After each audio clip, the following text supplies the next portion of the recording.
రాష్ట్ర ప్రజలను చలి వణికిస్తోంది. కొన్ని రోజులుగా చలి తీవ్రత క్రమంగా పెరుగుతోంది. సింగిల్ డిజిట్ ఉష్ణోగ్రతలు నమోదవుతున్నాయి. చలి, పొగమంచుతో ఇళ్ల నుంచి బయటకు వెళ్లాలంటే భయపడుతున్నారు పబ్లిక్. మరో 4-5 రోజుల వాతావరణం ఇలాగే ఉంటుందని తెలిపింది ఐఎండీ. కనిష్ట ఉష్ణోగ్రతలు 3 నుంచి 4 డిగ్రీలు తక్కువ నమోదయ్యే ఛాన్స్ ఉందని చెప్పింది.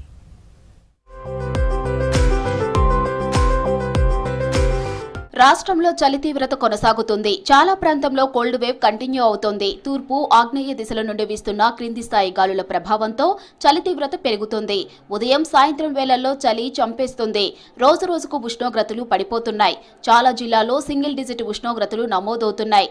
ఇవాళ అత్యల్పంగా కొమరంభీం జిల్లాలో 7.1 డిగ్రీల ఉష్ణోగ్రతలు నమోదయ్యాయి. సంగారెడ్డి జిల్లా కోహిరులో 7.5 డిగ్రీలు ఉంది.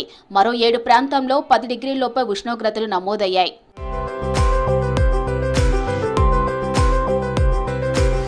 డిసెంబర్ 31 వరకు మాత్రమే చలి తీవ్రత ఉంటుందని తెలిపారు వాతావరణ శాఖ అధికారులు. ఆ తర్వాత ఉష్ణోగ్రతలు పెరిగి చలి తగ్గుముఖం పడుతుందని అంచనా వేస్తున్నారు. జనవరి నెల ప్రారంభంలో సాధారణ శీతాకాలం ఉన్నా సంక్రాంతికి మళ్లీ చలి పెరిగి చివరి వారం నుంచి తగ్గుముఖం పడుతుందని చెబుతున్నారు. ఈ 4-5 రోజుల్లో రాష్ట్ర వ్యాప్తంగా ఉష్ణోగ్రతలు 3 నుండి 4 డిగ్రీలు తక్కువ నమోదయ్యే అవకాశాలున్నాయని చెప్పారు.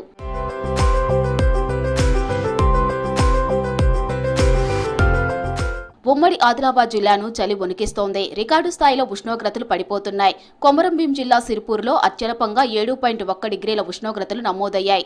అర్లీటీలో 8.3, కెరిమిరిలో 9.3 డిగ్రీల ఉష్ణోగ్రతలు రికార్డయ్యాయి. చలి తీవ్రత అధికంగా ఉండటంతో ఉదయం, సాయంత్రం బయటికి రావాలంటే జనం జంకుతున్నారు. చలిమంటలు వేసుకొని ఉపశమనం పొందుతున్నారు.